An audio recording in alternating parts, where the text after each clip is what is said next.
Damn.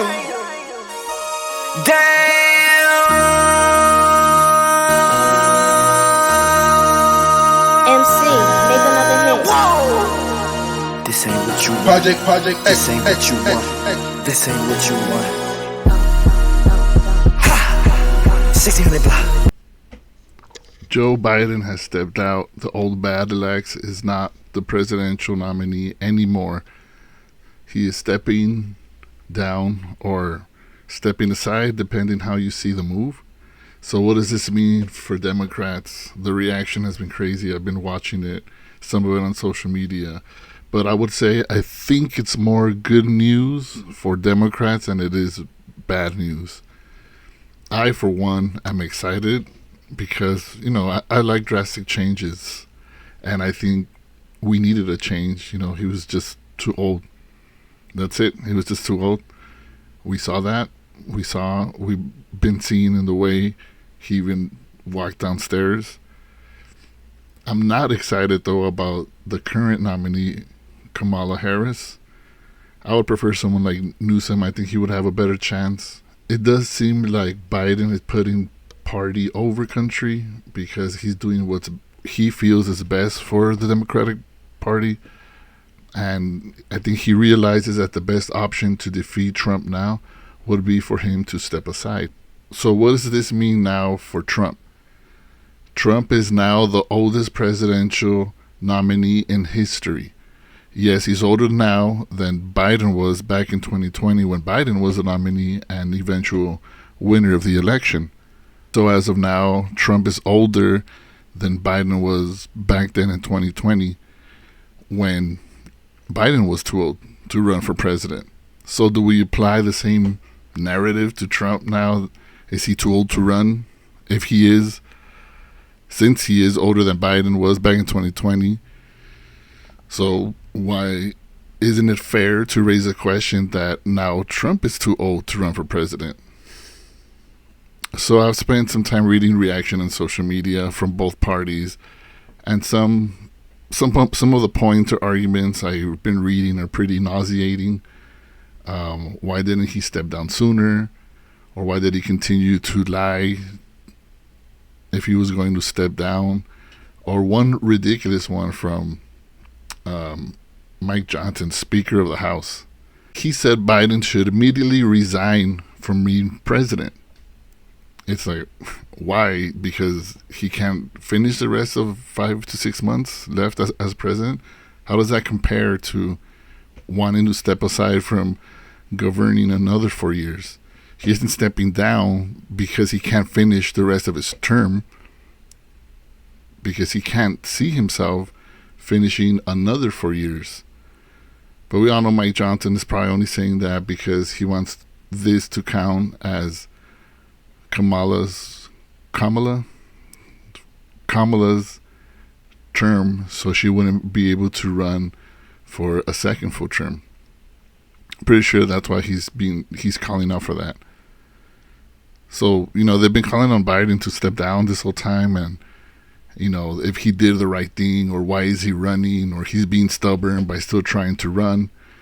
But he felt he was in a position to win. And now that it became pretty evident that he's falling behind, and with the whole assassination attempt, we know that people felt that sense of, pity. Trump is now the martyr he has always claimed to be.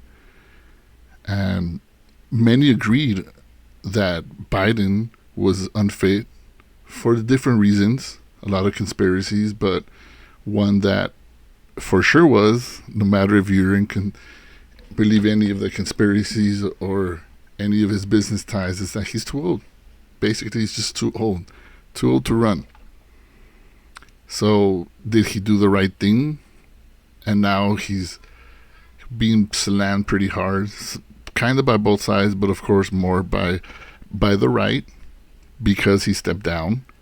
But isn't that what he was being called? They were calling on him to do? If the assassination attempt does not happen, I firmly believe Biden stays in the race.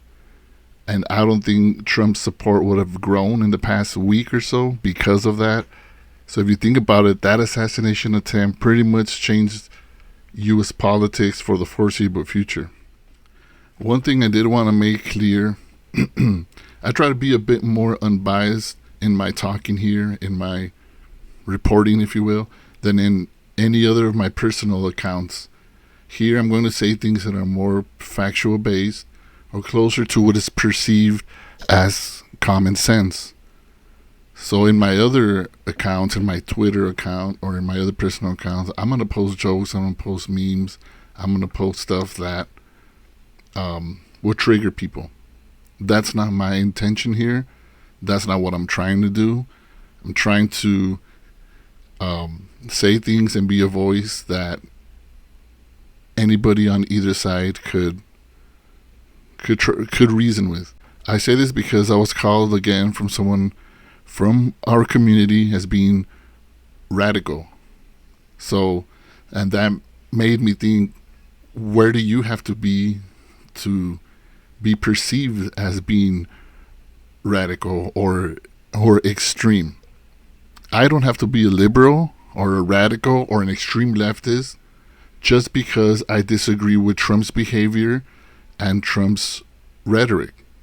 Too often than not, I'm called certain names. I'm told to wake up.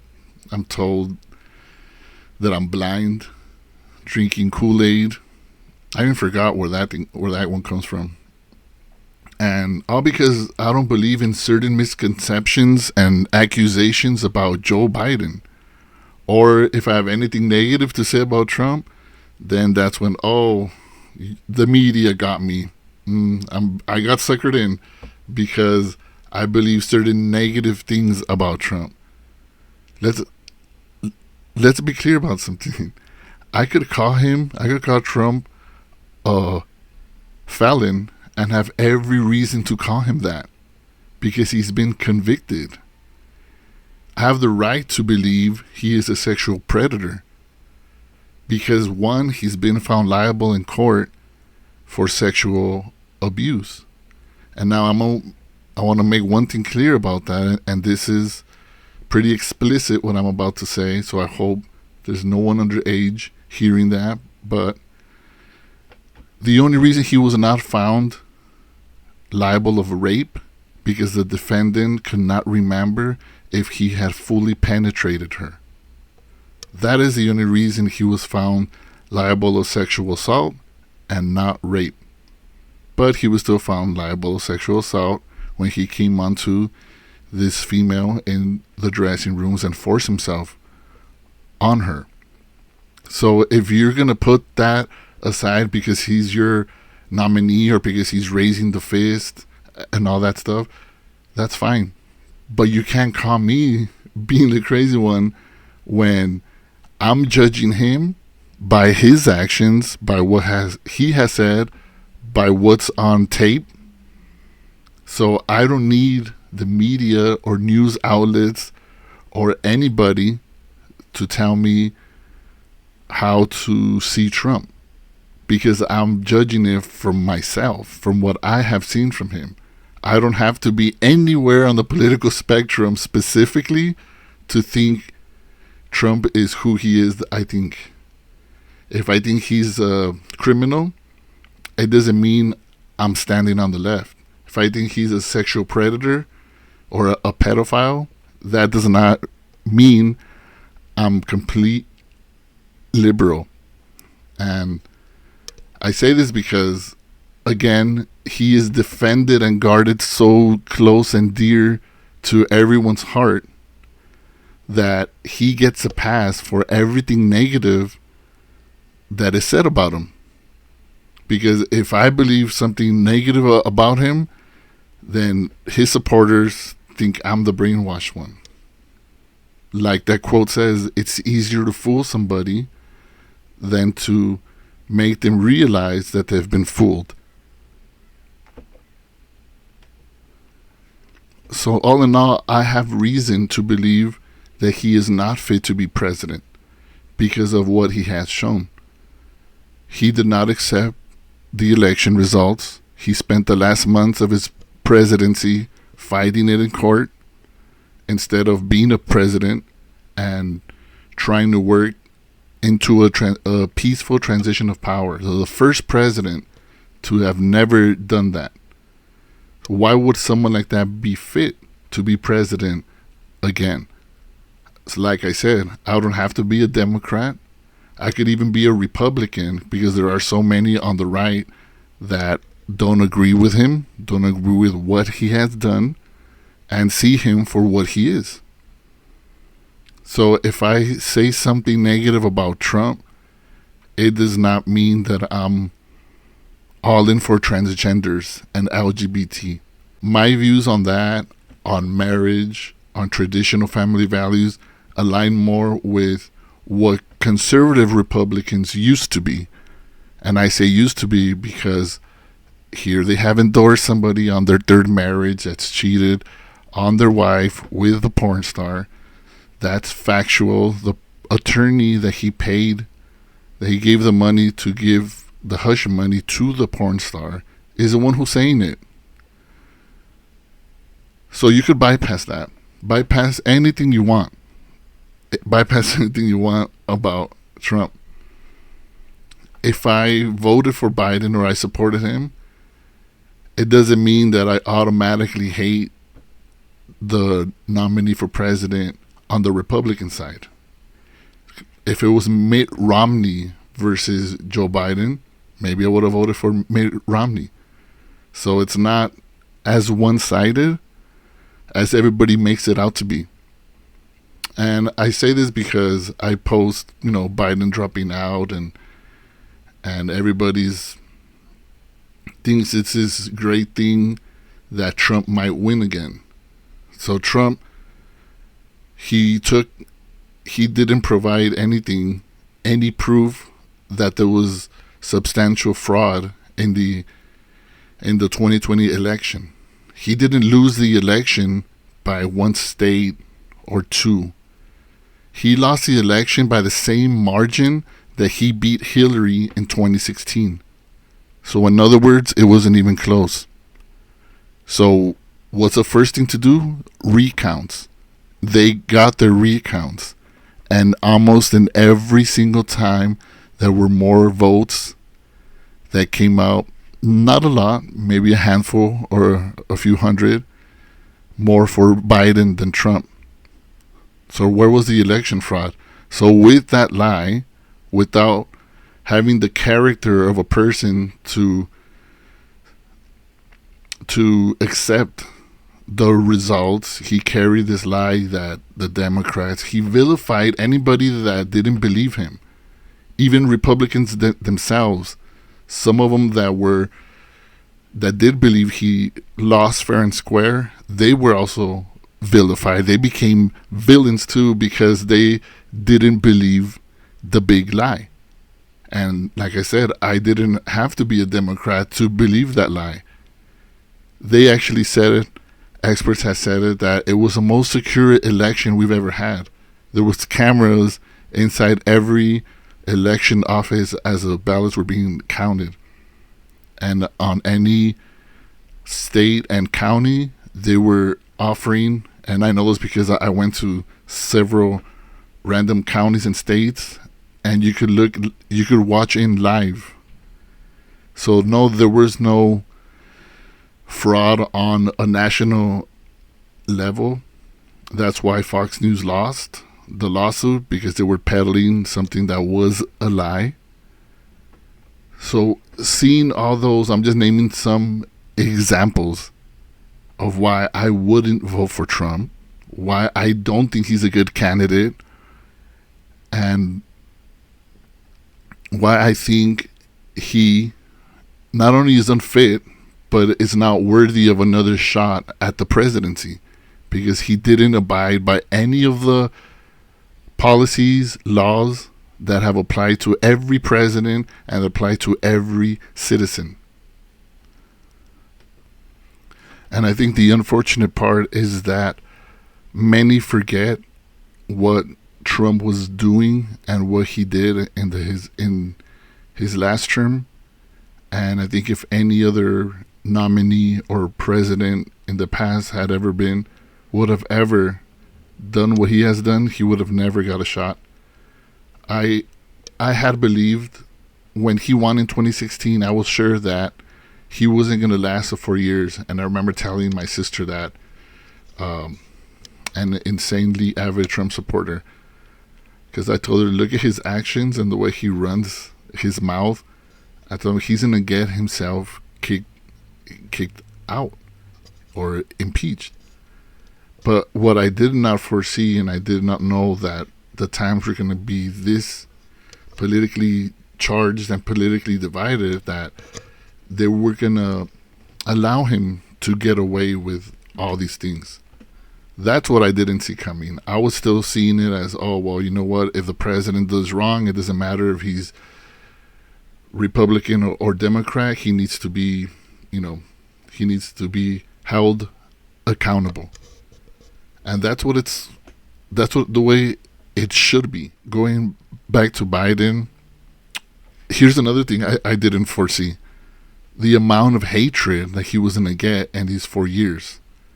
The way I see it, all this hatred built by media, built by the media and right-wing news, is in response to the attacks on Trump. So it's pretty much like, oh, you attacked our guy, and we're gonna exhaust our efforts to attack your guy. But Biden, the only thing he was trying to supposedly get impeached for was his relation to Ukraine and the Burisma, where his son sent that email about paying the big guy. But aside from that, there was no proof. And if that would have been the case, well, one, Biden wasn't president during that time.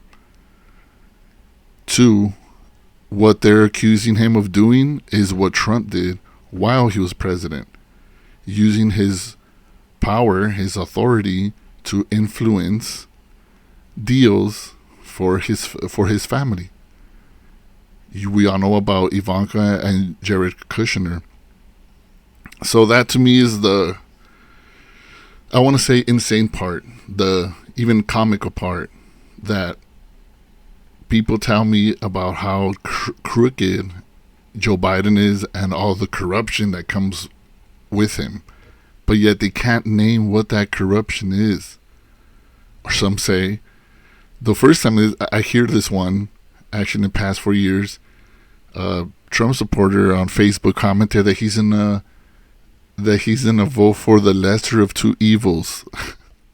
That whole notion that Trump was the lesser of two evils between him and Biden, I really don't know what to say about that. And they say, oh, he's evil because he's a pedophile. Is he a creepy old man? Yeah, there's proof of that. He would get close to the girls and whisper into the ears like he's trying to be sweet or something, and the girls are like, help me. I get that. But that's as far as your proof goes on that. Tell me who was the one in pictures with Epstein, or on the flight logs, or even on the call logs. There was call logs. I didn't see Joe Biden there. I didn't see him hanging around in a party with Epstein and Maxine, or what was her name? Anyways, that girl that Trump had wish her the best. The one that used to pick up teens after high school and invite them into their limo to take them to Jeffrey Epstein. So if you look at the Katie Johnson, if you want, maybe I'll put the link in the description of the video. Look at the confession of Katie Johnson on Trump back in February of 2016. And they asked her, why are you coming out to it now? She said, well, he wasn't running for president, but now that he's running for president, people should know.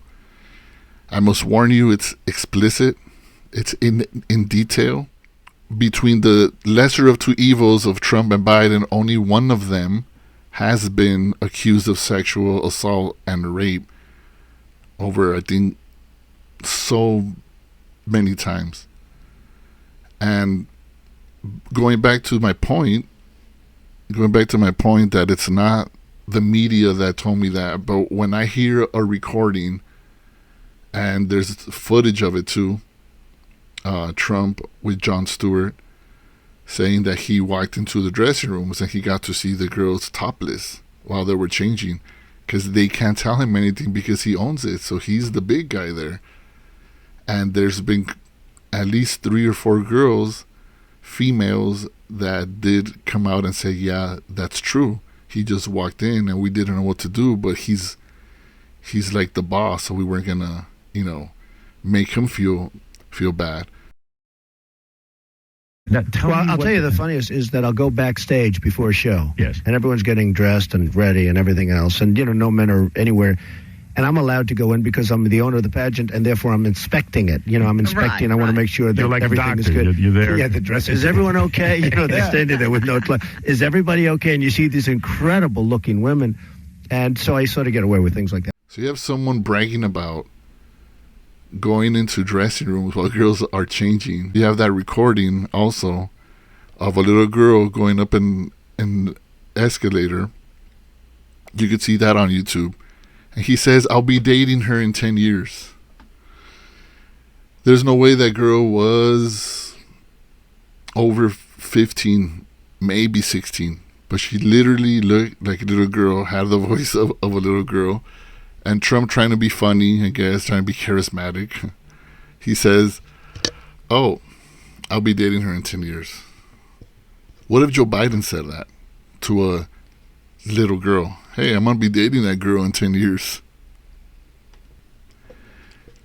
So just to wrap it up, that's it for the presidency of Joe Biden. Come January and the official last transfer, that's going to be the end of his presidency. 1 term, I think he did the right thing. I think it's better for the country to have a more viable option. Not that we have 2. I don't believe we have 2 viable options. Now we have 1. And if Trump is too old, then I think the right thing for him to do, with all his felonies and all the turmoil that he has, I think he should step down too. And I think he is unfit to be president, and this is not deserving of another chance. Biden was not the best president, and certainly not the worst, because he was pushing for an agenda that transcended our generation. He was trying to make it easier for generations to come. Yeah, maybe he should have spent more time talking about or pretending to do something about the inflation and high prices, but he was concentrating on establishing things that were gonna, implementations that were gonna last. Like that infrastructure bill. That was one accomplishment, and that Chips and Science Act. I forgot what that thing's called. So it seemed like he was pushing more for accomplishments that